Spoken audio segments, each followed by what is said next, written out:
Welcome to the deep dive. Today we're really digging into a pretty compelling and frankly unique set of sources you've shared. hmm This deep dive looks at one individual's very personal story, an account of what they claim is targeted harassment, and then it really broadens out. Right. It expands to look at what the source claims is a whole nationwide program. Exactly.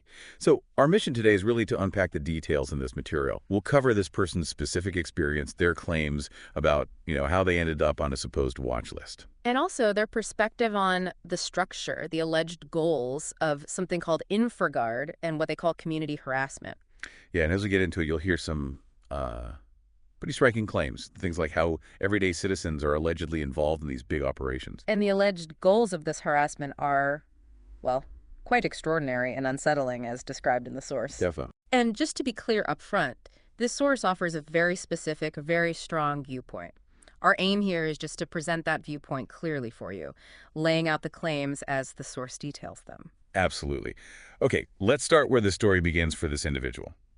How does the source say this pattern of harassment first showed up in their life?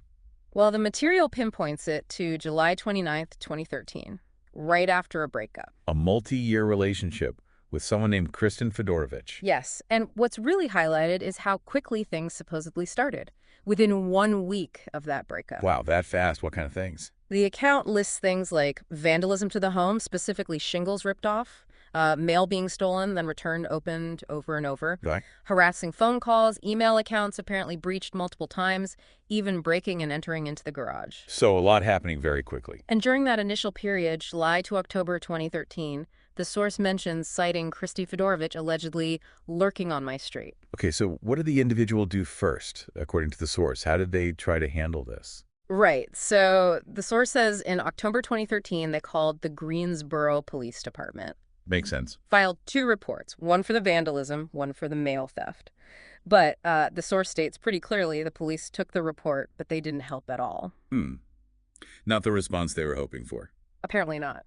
So after that, they tried something else. They sent a copy of that police report to Kristen's father. Hoping he might step in. Exactly. But the account says this action wound up backfiring in my face. Okay, so that didn't work. What was the next, maybe more formal step? A more significant one, yeah. On October 24th, 2013, the source says they filed criminal stalking charges against Kristen Fedorovich. Okay, that's serious. And a court date was set for December 20th, 2013. But at that court date, the material claims that the letter sent to the father was actually used against the individual. The one they sent hoping for help. The very same one. That, combined with Kristen's supposedly spotless record and what the source calls her lies, led to the individual feeling forced to mediate and drop these stalking charges. Wow. So the charges were dropped. What happened then? Was that the end of it? Well, according to the source, that's actually a major turning point. About a month after that court date, so late January 2014, Okay. that's when the source claims the full post-2000 co-intel pro-harassment began, and at a very high level. And they specifically mentioned the Greensboro Police Department. Yes, the source explicitly names the GPD as a primary participant, starting from that point. Okay, so this personal story sets the stage for these broader claims about a larger system. Let's pivot to that now, the Infraguard. What does the source say about its origins and structure?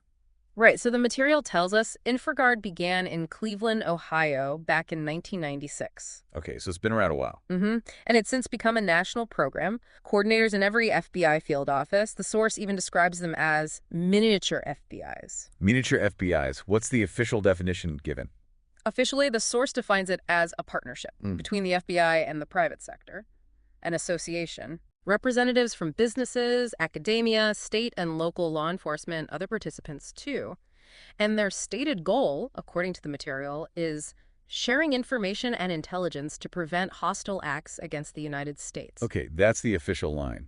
But the source we're looking at has a very different take, right? Oh, definitely. This is where the source's interpretation gets really pointed. How so? It claims Infraguard amounts to a modern-day secret police force made up of ordinary citizens. Wow, okay. Strong language. Very. It says these citizens have been coerced into spying and informing on their fellow U.S. citizens. The source directly labels it nothing less than fascism and claims it's growing by leaps and bounds every day. So not just a partnership, but something much more sinister in their view. Exactly. It describes Infraguard as a volunteer organization that federal agencies and law enforcement source. They hold meetings, supposedly, to decide where a terrorist event may take place. And the source emphasizes growth. Yeah, a huge growth in informers. And it suggests that a lot of people are tricked into thinking that they're doing the right thing for the community.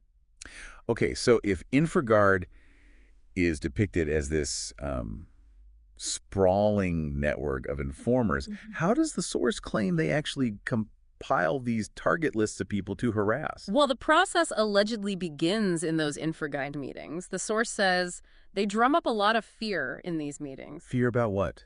Terrorism, crime. It seems implied to be broad security concerns. And out of that fear, people are apparently asked to come up with target lists of individuals they suspect. Suspect of what, though? Just being suspicious. It seems quite vague in the description, but the source says this isn't just happening within Infraguard itself. Oh, who else is involved, according to this material? Well, neighborhood watch groups, for instance, the source claims they're asked to provide names of people they possibly would suspect of unusual behavior. And it gives examples. Yeah, pretty specific ones, like, yeah, we know someone that's been doing some strange stuff in his backyard, or he's been taking some odd packages into his house, or maybe he's had a lot of people coming over, he's been acting real strange, that kind of observation. So neighborly suspicion feeding into this system. That's the claim, and it goes beyond that. The FBI can also allegedly contact corporations. Asking about their employees. Asking about employees with problems or unusual behavior. Same thing with universities. The FBI allegedly asks school psychologists about students showing erratic behavior or, unusual behavior. So tapping into workplaces and schools, too. Right. And the source makes a broader point. Anyone with a strong connection in law enforcement has the power to submit someone's name for a list. It notes that law enforcement organizes Neighborhood Watch, tying that back in. So it's pulling from a lot of different places then. Exactly. The source summarizes it as lists compiled from different agencies, third parties, and private organizations. Okay, so the list gets compiled through these various channels. What happens next, according to the source? How do informants get involved? The material claims that paid informants and volunteer informants are then used. It specifically mentions the DEA, the Drug Enforcement Administration, having a large network of informants that gets tapped. And what are these informants told about the people on the list? They're allegedly told that these individuals are people of interest, people involved in some criminal activity. So they're given a potentially false or misleading premise about the targets. That's the implication in the source material, yes. And there's another really fascinating angle the source brings up, this idea of protection for information. Protection for information, what does that mean? It alleges that law enforcement entities can go to corporations, universities, these places, providing names. Right. And offer them something in return. Basically, protection. Protection from what? Yeah. Or for whom? The source quotes a hypothetical offer, like, if you can give us a list of people you don't like, or people that you think may be a problem, or people you suspect of some illegal activity, we can provide an exchange. Protection for you, your staff, and your families. We can make sure that no harm comes to you due to these people of interest. Wow. So a quid pro quo. Yeah. Information for security. That's a pretty stark claim. It really is. It paints a picture of leveraging institutional needs or fears to fuel this alleged targeting system. Okay, let's shift now to what the source calls the end harassment, the actual result of being on this list, according to the material. It mentions this post-2000 co-intel program. How is that described as different from, say, older programs like the original COINTELPRO? Right. The source explicitly calls it a COINTELPRO type of harassment, only much more powerful and intense. More powerful how? Because of all of the new technology and electronic harassment. That's the key differentiator claimed. It also adds that electronic intercepts have been added to increase the pressure as well. So technology amplifying the tactics. That's the assertion, leveraging modern surveillance and potentially other electronic means. This leads to a really crucial and frankly chilling question. What does the source claim are the main goals of this intense harassment? What are the perpetrators allegedly trying to achieve? According to the source, the goals are extremely severe. The main aims are stated as to force the targeted individual to commit suicide, become an active shooter, or suicide by a cop. Those are incredibly drastic outcomes. Absolutely. And the source states, quite bluntly, many targeted individuals commit suicide. It presents this not as a side effect, but as an intended goal. That's, yeah, a very disturbing claim about the alleged purpose. It definitely outlines a shift from mere disruption or surveillance to something aimed at psychological destruction, according to this account. So what specific tactics does the source say are used together to push towards these alleged goals? It lists several things: light and sound, noise campaigns, sleep deprivation, and also highway harassment. Highway harassment, like aggressive driving. The source doesn't detail it extensively, but that seems to be the implication, and it claims that when you combine these tactics, the results can turn out quite deadly for the targeted individual. And it sums up the intention how? The source's summary is stark. What they're trying to do, basically, is pester you to death. Pester you to death. Just relentless combined pressure. That's the picture painted. And the source attempts to back this up with some statistics. Oh, what kind of statistics? It claims that suicide has doubled or tripled in the last 10 years, depending on what area you live in. Okay. It also claims the number of active shooters has doubled over the past 7 years, where an armed gunman opens fire in a public place. And it connects these trends directly to this alleged program. It presents them as related outcomes, yes. And there's one more claim about law enforcement involvement at this stage. What's that? That police officers are allegedly told lies about targeted individuals so that they are actively ready to shoot and kill, essentially priming them for lethal force against these targets. So, tying it back to the suicide by cop goal mentioned earlier. Exactly. It creates that alleged pathway. Okay, so stepping back, what's the bigger picture here, according to the source? What's the ultimate point of all this alleged activity? The source claims the ultimate goal is to force the targeted individual into a violent act, whether it be murder or suicide, under conditions which can plausibly be denied by the government. Plausible deniability being key. Crucial, according to this viewpoint. And it links this to something called a disposition matrix. A disposition matrix. Yeah. Usually that's about handling detainees or threats, right? Typically, yes, often associated with counterterrorism. But the source alleges this matrix is not for foreign terrorists anymore. It claims it's being used on U.S. citizens. They see a trend. Yes, the source asserts a trend over the past 15 years where targeting has moved from criminals to innocent citizens. Moving from actual criminals to just citizens deemed problematic or suspicious by someone. That's the core allegation being made here. And the final claim ties this all together. Right.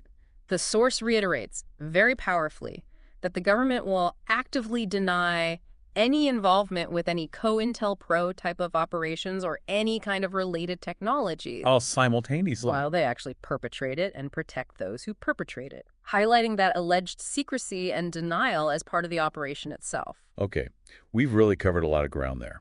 We went from one person's detailed story of alleged harassment, starting with that breakup and escalating. all the way to claims about a vast hidden network involving the FBI, private citizens, corporations, law enforcement. Operating through things like Infraguard and Neighborhood Watch, according to the source. Yeah, the claims are undeniably provocative, serious stuff. Definitely. We've unpacked the source's specific view on Infraguard, the alleged ways these target lists get built. Right, through community groups, workplaces, universities. And those really chilling claims about the goals of the end harassment, pushing people towards suicide or violence.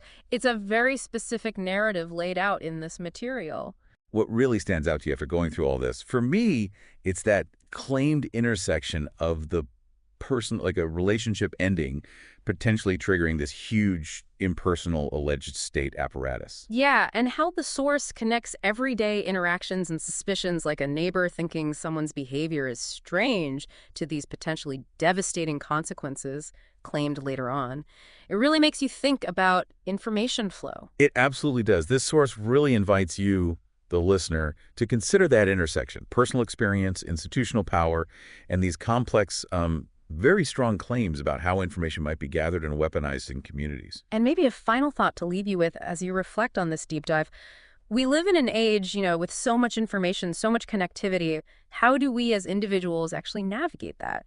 How do we critically assess claims like these about hidden systems and their alleged impacts? What tools do we really need for that? Exactly. Something to ponder. Well, thank you for joining us on the deep dive. Until next time, keep exploring, keep asking questions. And keep digging deeper.